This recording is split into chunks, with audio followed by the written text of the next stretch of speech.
Whoa, what is going on, football fans? Back at it with another New York Giants video. Hope you guys are as excited as me going into the Week 6 matchup between the New York Giants and the Baltimore Ravens. In case you didn't notice, we went back to the green screen. This is temporary, but I kind of just want to wait until such time I really finish what I envision in terms of a desk and everything else. Hopefully in a couple weeks we change the layout, but for now we're going to stick with the green screen. Did get the better camera to work, have the microphone working. So yeah, just bear with me in terms of that, but going to continue to make upgrades to the channel. So really looking forward to all of that. But obviously in this video, we're not going to waste any more time. We're going to talk about the matchup between the 4-1. Still can't believe I'm saying that.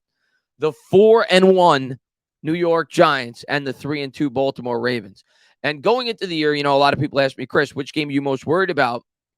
It was this one going into the year when I looked at the schedule. Not because I thought Baltimore was the most talented team on our schedule, definitely among one of the most talented. You could certainly argue, right? Obviously, the Eagles, the Ravens, the Packers. We thought going into the year we're definitely going to be up there. The Colts were a team I really like going into the year.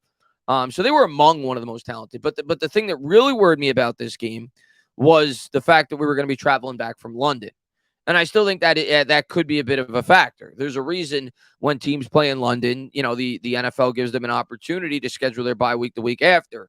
The Giants elected not to do that. I'm assuming the reason being they preferred it to be more towards the middle of the league year, which is where it is. I think it's after 8 weeks the Giants have their bye instead of after 5.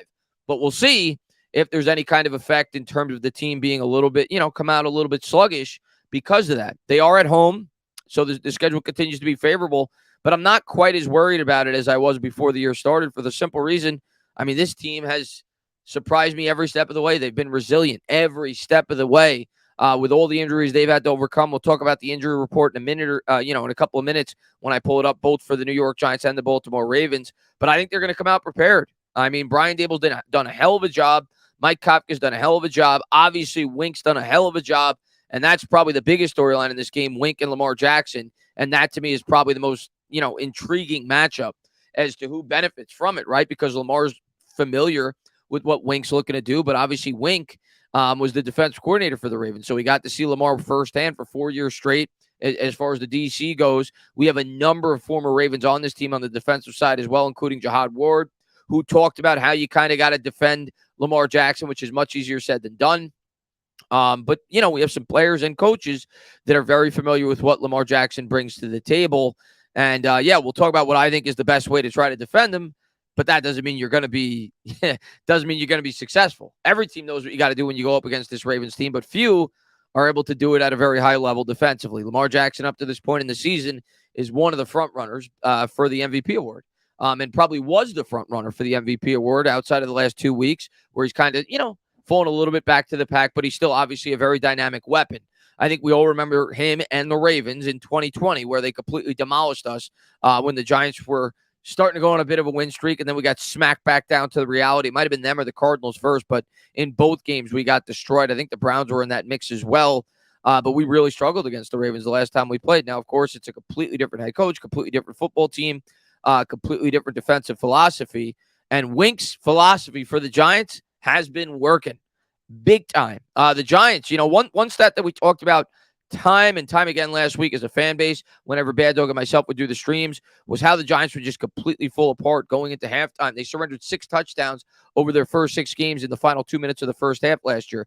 This year, they have not surrendered a touchdown in that 2-minute window.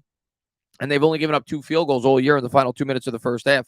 So they've done a much better job at that. And where this coaching staff has really thrived has been halftime adjustments. You saw it again last week with Wink. The Giants have come back down 10, both against the Titans and the Green Bay Packers at halftime this year. And the Ravens have not been allergic to giving up leads, right? They had a huge lead against the Miami Dolphins, and then they surrendered 28 points in the fourth quarter. Now, I don't expect that to happen, but I do think if the Giants could keep this close in the first half, they'll be able to give themselves an opportunity to stay in this football game. As far as the Giants' game plan goes, I think it's very similar to what we've seen in recent weeks. I'll talk about some of the things that I think that maybe they could add to the offense if they get some of these pieces back. But I think it's going to be relying on Saquon Barkley. He's the bread and butter. Could the New York Giants open it up a bit this week? Sure. I think the pass game started to get it going a bit last week. The offensive line looked a lot better. This Ravens defense, as opportunistic as they've been, and I'll talk more about that throughout the video as well, they don't blitz a lot. They haven't gotten a lot of quarterback pressures. If you look at the quarterback knockdown percentage, the quarterback pressure percentage, the rush percentage, the hit percentage, all of those are in the bottom half of the league. They don't blitz a lot, but they create a ton of turnovers. The Baltimore Ravens this year lead the league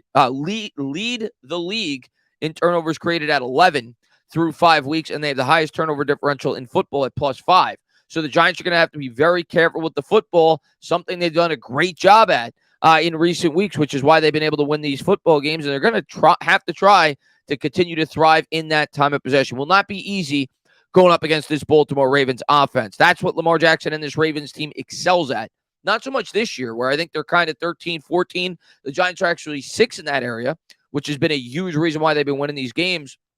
But if you go back to prior years, maybe not so much last year because Jackson missed some time. Huntley had 4 starts. But I know for a fact the 3 previous years, the Ravens were no worse than 3 in time of possession in all 3 of those years. Simple reason being, they're able to run the football. Lamar Jackson has over 100 yards rushing in 2 separate games this year. He's a running back there with the ability to throw. But I think we all realize that the Giants have to spy him. They have to contain him. They can't overcommit. Jihad Ward talked about that. They can't completely sell out on the RPO. That's what they do. And the biggest weapon in this offense outside of Jackson is the tight end, Mark Andrews. So what's the defensive approach going to be? Well, we'll talk about it. But I think the Giants have to come out with an approach of containing Jackson and making sure Andrews doesn't beat you over the middle and make him throw outside the numbers. If there is a weakness to his, that's what it's going to be. Now, he's done a great job this year against the blitz. He did struggle a lot against it in previous years, specifically last year. Miami, a lot of people felt like exposed him when they played cover 0. If you don't know what cover 0 is, it's basically where you have 0 help over the top. Everybody plays up at the line of scrimmage. It's man coverage, and they were ultra aggressive. I think they blitzed like 50% of the time against Jackson. He struggled mightily, and he had a 3-game stretch after that where everybody copied what Miami did, and he really struggled. Played Miami again this year, and the first 3 weeks, he was incredible against the blitz. So it seems like Lamar Jackson has learned, and he's adjusted to what NFL defense have done against him, and we know he's a huge weapon going into this game. As far as the way that Vegas sees this right now, at least according to theathletic.com, they see Baltimore as a 6-point favorite. I think it opened at 5.5. So I guess it shifted, at least according to them, a half point in the Ravens' favor with an over-under of 45. So they think this game is going to be played in the high teens, low 20s. And that's kind of where the majority of New York Giants games are played. The Ravens have had some higher scoring games this year, but I don't think that's where the Giants game, where the Giants want this to be played. Their comfort zone is in that 17 to 24 area. That's where they're going to have a chance to win this football game, and they're going to continue to try to rely on Saquon Barkley. And against this Ravens team, I think they'll be able to do that. Now, when you look at some of the Ravens' defensive stats, they're a bit misleading. And I was misled at first when I really looked into them, because when you look at it on a game-by-game basis, once they've gotten some of their weapons back on the defensive side, specifically in the secondary, they've gotten much better against the pass. But through 5 weeks, the Ravens have the worst pass defense in all of football, but it's gotten a lot better. And they've gone up against 2 really good quarterbacks the last 2 weeks, and they've held them in check, that being Josh Allen and Joe Burrow. But we'll talk further about that throughout the video. First, we're going to talk about the injury report. And as we all know, the New York Giants have a ton of injuries going into this game. This is updated up until today, so things could change. Cordell Flott doesn't look like he's going to play with the calf injury. Jamie Gillen, he was only on there because he had the passport issue. Well, in London, the punter for the Giants, he's good to go. Kenny Golladay seems like he's not going to play. Tony Jefferson, another former Raven, who you would think would be able to help out the New York Giants in terms of the game planning. He's familiar with him as well, but he has a do not play as well. Pinnock, same thing. The safety we acquired from the Jets before the year started. Much like Golladay, don't expect Kadarius Toney to play in this game, which is unfortunate. Hopefully he gets back out on the field sooner than later. But right now, I'm not going to really count on Toney to do much until such time I see him on the field. Hasn't been able to stay healthy since he's been a Giant. Barkley was a limited participant today, but everything I read, it was basically just a rest day. Of course, he had a minor injury last week. He was able to come back in the game. Not only did I think it was Dable, might have been Kafka. I think it was Dable. When asked about Barkley today, not only did he say he's going to play, he said he doesn't think his workload is going to be impacted at all. So nothing there. Darnay Holmes was a limited participant. Adoree Jackson was a limited participant for 2 straight days, which is great news. He had a knee/neck injury last week. A lot of people seem to think the Giants are being cautious and expect him to play in this game, which is huge. Obviously, we have a lot of holes in that secondary, especially when he does not play as good as the backups did do in his absence, but we certainly need him out there. Chris Myrick was a limited participant. Azeez Ojulari was a limited participant. I'm starting to read that he may play this week. We'll see, but certainly very questionable. Wan'Dale Robinson, a limited participant, and people are really starting to think that he's probably going to play this week. Tyrod Taylor is a full go coming off of the concussion. Leonard Williams was a limited participant. I'd expect him to play this week from everything I'm reading, which will be really exciting between him and Dexter Lawrence. Jihad Ward did not play, but it was not injury related. So expect to see him out on the football field this week. As far as the Ravens go, Rashad Bateman, their number 1 wide receiver, did not play last week. I have read, at least according to Harbaugh, that they're optimistic it's possible he could play this week, but he is still not practiced through Wednesday and Thursday. So it's at least trending. He may not get out on the football field. Calais Campbell was just a rest day. Ben Cleveland did not play as a foot injury. And Justin Houston has a groin injury. Marcus Peters had a rest day, so expect him to be out there. I think he missed some time earlier in the year. And a rest day for Ronnie Stanley as well. He was a full participant today, though. Had a rest day the day before. So the left tackle will be out there, and that'll be a huge concern for Kayvon Thibodeau on our side of the field. So there's the injury report. There's the update. Maybe Bateman won't play, but for the most part, it seems like the Ravens are going to be pretty healthy overall, and it seems like the New York Giants are going to be a bit more banged up. But that's something we've become accustomed to. So hopefully we can overcome it, much like we did the previous weeks. And this game is cut and dry, though. It's Lamar Jackson, at least from a defensive standpoint. It's stop Lamar Jackson at all costs. The Ravens, I do see some holes in this football team. Their red zone defense is not good. It's 27th in the league thus far this year. They're surrendering a touchdown 70% of the time when a team enters inside the 20. The Giants are one of the best teams, at least so far this year, in that category, at least defensively. And on offense, they've gotten much better in that category as well, especially as the weeks have worn along. So far this year, offensively, the Giants are 13th in the league from inside the 20-yard line. They score about 58% of the time, a little bit over 58% of the time they score a touchdown when they get inside the 20. Last year, they were 32nd. The year before that, they were 31st. So that is a huge upgrade over the 2 previous years. And it looks like there may be an opportunity against this Ravens team if they could get it inside the 20 to be able to put sixes on the board, but they got to get there. And they can't turn the football over. Something you certainly got to worry about going into this game with all the turnovers the Ravens have been able to create. Also wanted to share with you guys one other thing. Just a little bit more in-depth look at their stats. And then I kind of want to, really dive into, the game plan that I think they'll have going up against Lamar Jackson. And we'll see if they could actually, get it done. Of course, another guy we're going to talk about is Landon Collins. I think he could be potentially a big factor in this game if, in fact, they intend to use him in the way in which I think they will, and if he gets out on the football field. If you look at the Ravens this year, and you probably can't see it, it's small, but I'll read it off for you guys. If you just look at their stats, it's a bit misleading. Their defense ranks 28th in terms of yards against, and they have the worst pass defense in all of football through 5 weeks. They've surrendered 1,451 yards through the air. That's 290 yards a contest. That's a ton. So they've been able to be thrown on big time over the first 5 weeks, but it has gotten better. We're going to get into that in a minute over the last 2 weeks as that secondary started to get better. The other good news, though, against this team, they're not very good against the run. They're surrendering 5 yards a carry, and we know that's the strength of this football team. They are 26th in the league against the run, at least on a per-carry average.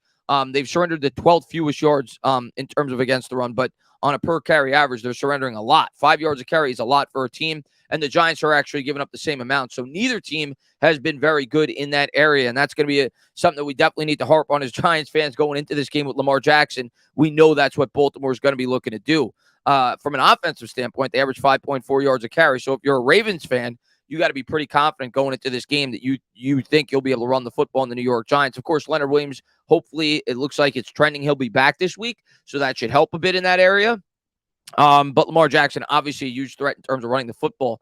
On a week-by-week basis, when you look at some of the changes, week 1, when you talk about the passing defense, they gave up 297 yards to the Jets and a backup quarterback, Joe Flacco, 461 yards to Tua Tagovailoa just through the air, 302 yards to the Patriots and Mac Jones. So that wasn't the cream of the crop in terms of quarterbacks, right? Flacco, Mac Jones, and Tua Tagovailoa.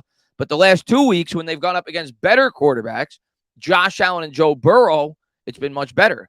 201 yards through the air, 190 yards last week against the Cincinnati Bengals. So they're basically giving up on average about 200 yards, where the first 3 weeks they were giving up, over probably 350 yards on average. So that has gotten significantly better as their secondary has started to get healthy. But teams have still been able to run on them, though. The last 3 weeks, they've given up over 100 yards on the ground, and I see no reason why the New York Giants, one of the best teams in terms of running the football, and in my opinion, have the best running back in football, shouldn't be able to do it. And if you're the Giants offensively this week, I think you got to stick with the game plan on what they did last week. And when I say that, I got to see more Wildcat, especially if Wan'Dale Robinson is back in this lineup this week. Wan'Dale Robinson will add an extra element to this offense. We don't have a guy like him, especially with Kadarius Toney out. Darius Slayton is more of a straight line speed guy. He's not really a guy that you're going to use too much in terms of a gadget player in the backfield. David Sills, he's not that type of wide receiver. Richie James continues to do well in the slot. But if you had Wan'Dale Robinson, and I was at training camp and I saw how they intended to use him, he could be particularly dangerous in the Wildcat with Saquon Barkley. And the Giants did a great job with that last week. I expect that only to continue. And if you have Wan'Dale Robinson being motioned over the middle, that's an added weapon and an added element to when they decide to run that Wildcat. But I would expect the New York Giants to continue to try to do that and really try to hammer home the run. Now, I definitely think they're going to have opportunities in this game to throw the football. The question is, are they going to be able to hold up in pass protection? And are their wide receivers going to be able to get open? But at the same time, we have to realize this is a defense that's done great in terms of creating turnovers. 11 turnovers created. They've created 2 or more in 4 of their 5 contests. They had 4 turnovers created. I think it was week 3. So they got to be safe with the football. Jones can't make silly mistakes. But if the Giants play fundamentally sound against this team, I see no reason why we can't stay in this football game and have a real opportunity to win it. On the defensive side, it's Lamar Jackson and it's Mark Andrews. That's it. That's what you key in on. If he beats us outside the numbers, throwing bombs, if Bateman plays or Duvernay to the outside, you tip your cap, you take your chance. But I think the Giants have to be aggressive on defense. They have to blitz, but at the same time, they have to do a good job containing the edge, sealing the edge, not biting on the play fake, on the RPO. Because if you do that, Lamar Jackson may take off for 20, 25-yard runs, chunk plays, and he's a guy that can get him real quick. He has a 79-yard run this year, which I think was a career high for him, if I'm not mistaken. And he's one of the best running backs in football.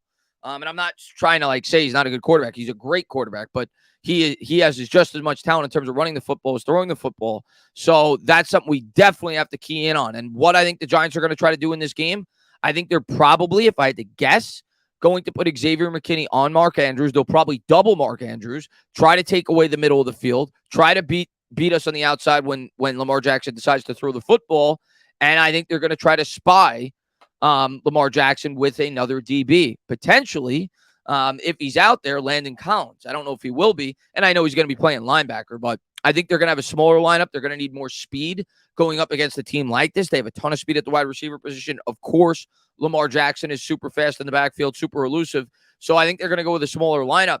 And what I think you'll see, much like the game when we played the Carolina Panthers, the Giants will probably give up a decent amount of yards against the running backs. They'll probably say to themselves, we'll give up those 5-yard draw plays. We'll play a bend but don't break approach, but we're not going to we're going to try not to let Lamar kill us with chunk plays with his legs, and we're not going to let Mark Andrews beat us over the middle. It's simple. To win this game, from a defensive standpoint, the New York Giants have to stick to their assignments. They can't overcommit against the run against Lamar, and they have to keep him in the pocket. You have to make Lamar Jackson beat you from the pocket. If that's his weakness, and I'm not saying he really has a weakness. He might be the MVP of the league thus far this year. He's certainly up there, but that's where he's at his weakest, is when he has to play from the pocket. When he's able to extend plays with his legs, get out of the pocket, give his wide receivers more time to get open, and potentially be a threat in terms of being able to take off with it himself, that's where things just get way out of control. The Giants have to be able to contain him, get pressure up the middle, whether it be Dexter Lawrence, whether it be Leonard Williams. But this is going to be a tall task. Lamar Jackson is playing at a very, very high level right now. As far as Jones goes, man, I think you're going to continue to see the Giants try to utilize his legs. And I do think there will be passing opportunities in this game. And I'm really excited to see if Darius Slayton could build off his effort from last week. Slayton had a big game last week for the Giants. He had 79 yards. I think he had maybe 6 catches and had a number of key catches for this team. And he's a guy that got a lot of help from this fan base, myself included at times. He shut us all up last week, and I need to see him continue to do that because right now, we don't have a lot of help at that wide receiver position. He's at least a guy that could stay healthy, and he's a guy that over the course of his career has had good chemistry with Daniel Jones. I look for him to be pretty heavily involved in the passing game, but you know as well as I do, this game plan offensively is going to continue to revolve around Saquon Barkley. The pieces I'm most excited about to see in this game, though, how do they utilize Wan'Dale Robinson if, in fact, he does play? And I want to see them continue to utilize that Wildcat, continue to get Bellinger involved in the passing game, and hopefully they can continue to be relatively successful from within inside the 20-yard line. The Giants need to continue to put up 7 more often than not when they get inside the 20, something they obviously struggled with the 2 years that Jason Garrett was here. But do the Giants have a chance in this game? 100%. 1,000%. Don't let anybody else tell you otherwise. The Giants absolutely have a chance in this game because when you're well coached and you're well prepared and the team's buying in, if you come with a good game plan, if you make good halftime adjustments like this coaching staff has made each and every week this year, you're going to give yourselves an opportunity. Could we come out, sloppy? 100%. We're traveling back from London. We're playing a very good football team. There's a reason, even though the New York Giants are 4-1, the Baltimore Ravens are favored by 6 on the road. Going up against the Giants. They're a very good team, and they're a team that's this close, like I said earlier, to being 5-0. So all that being said, yeah, I think it's definitely a game we can win, and I do think we're going to keep this close, but I got to give you my honest prediction. I want to run with this, and I do think the Giants are going to be a competitive team all year now. I do think they're going to be a team that's going to be in playoff contention this year. I have adopted that thought process, but I think this is one of the toughest games on the schedule. And I think this team is just too much for us this week. We'll see, though, what Wink could dial up. I would not be surprised at all if the Giants win this game. I really wouldn't. Much like last week, I picked the Packers.